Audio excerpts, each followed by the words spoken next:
Welcome into CHGO Tavern Style. I'm Sean Anderson of CHGO White Sox. And I'm Stephen Nicholas, one of the producers here. Is this your first time? This is my first Tavern Wow, Style. look at you. And you've been comfortable on air before. And, I've done Sox. I've done Little Bears. our sales guys have beat I've you done here. bets. You produce the shows. And You've done Bears. Yeah. And Sox. Yeah. So? No Tavern Style, though. I'm I glad to have you your on. first one, so here we go. CHGO Tavern Style is presented by Salerno's Pizza. Head over to the Grand Ave location and call 312-666-3444 to make a reservation today. Stephen and I will be talking about why the MLB Draft needs to be changed. It is a very big focus of the White Sox this year because the team is horrible. Worst ever. And you bring up worst ever. You know what might be the worst ever? The 2024 MLB Draft. I was listening to Carlos Collazo of Baseball America, and he said he's been covering this since 2017, and it might be the worst draft in the past 7 years. So how fun. Exciting. We have a top 5 pick, and it's the worst draft, apparently. And next year, we can't even have a top 10 pick. So the best that they could pick next year is top 10. You know, it'd be nice to have a top 5 pick in the 2025 draft. But no, that's not the case. But it's such a difficult draft to get in depth with. It's very difficult for the average fan to try to get deep into this because a lot of this is about the slot money. You know, pick number 1 holds a certain amount of money that you can sign for. Pick number 2 holds a certain amount of money that you can sign for, et cetera, et cetera. It's all decreasing. With the NFL, they've gone away from this. You pick a guy, you pay him a certain slot amount. value. There's slot value, and it's not bargained to be bargained with. There's no trades also with the MLB Draft, which is kind of confusing. There's trades with the NHL and NBA and NFL Draft, which I think makes it exciting. The MLB doesn't really feel like there's that, and also all these guys are like 2 to 3 years away from actually being players. Not to mention, you have, even if it's a high-end draft, what percentage of even the diehard baseball fans are actually watching the draft? Right. It's a very minuscule percentage. I don't even know what channel for sure it's on. Well, is it MLB Network? yeah. Okay, so ESPN doesn't want to... I think ESPN does the first round, but yeah, for sure. MLB Network. I mean, that one you could find it there. I think you can find it all on the networks. Okay. Like, I think all the drafts are on the networks, but I wouldn't tune in. I wouldn't either, but it's because, like, I mean, you look at last year, and you brought up Paul Skeens currently has a no-hitter going on through the sixth inning. Yeah. I don't know if that's going to be something that comes true, and he finishes out the game. But he's one of the rare guys that can jump from minor league baseball immediately to Major League Baseball. I think like only 8 players have been drafted and immediately skipped the minor leagues and went to Major League Baseball, the last being Mike Leake. Garrett Crochet in that? I guess, yeah. No, Garrett Crochet right? Garrett Crochet made his first minor league appearances last year. Wow. So, yeah, you're right about that. Okay, I got one. So, yes, the first since Mike Leake.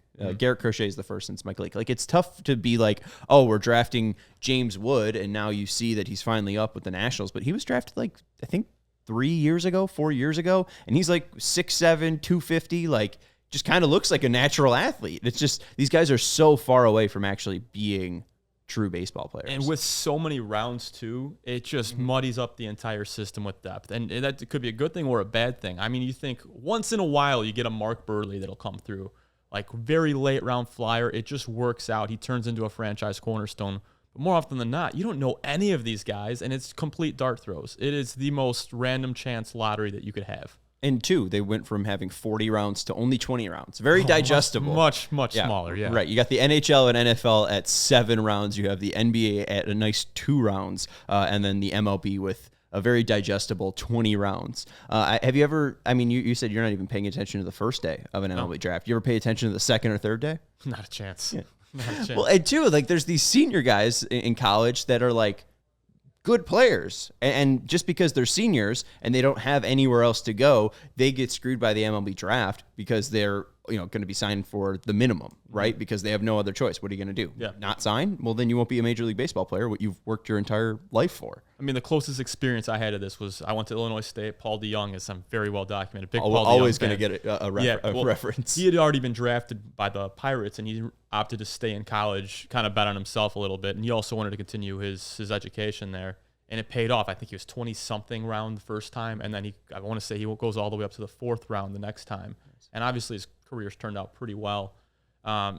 You just never really know with these guys. And some of them have to make that gamble of, okay, am I betting on myself to get a higher slot pool money now, or more of that allotment that you would hope you'd get if you are part of a higher drafted round, or are you gonna just go for it? Yeah.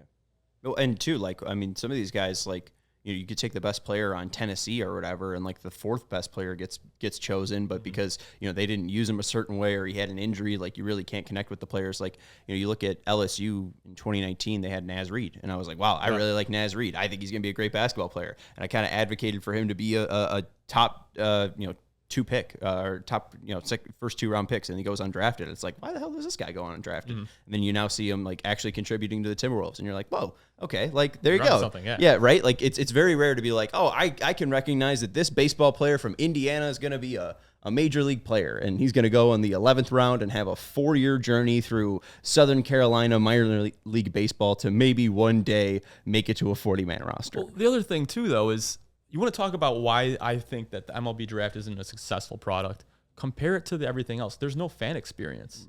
Yeah, I've gone to the NFL draft as a reporter.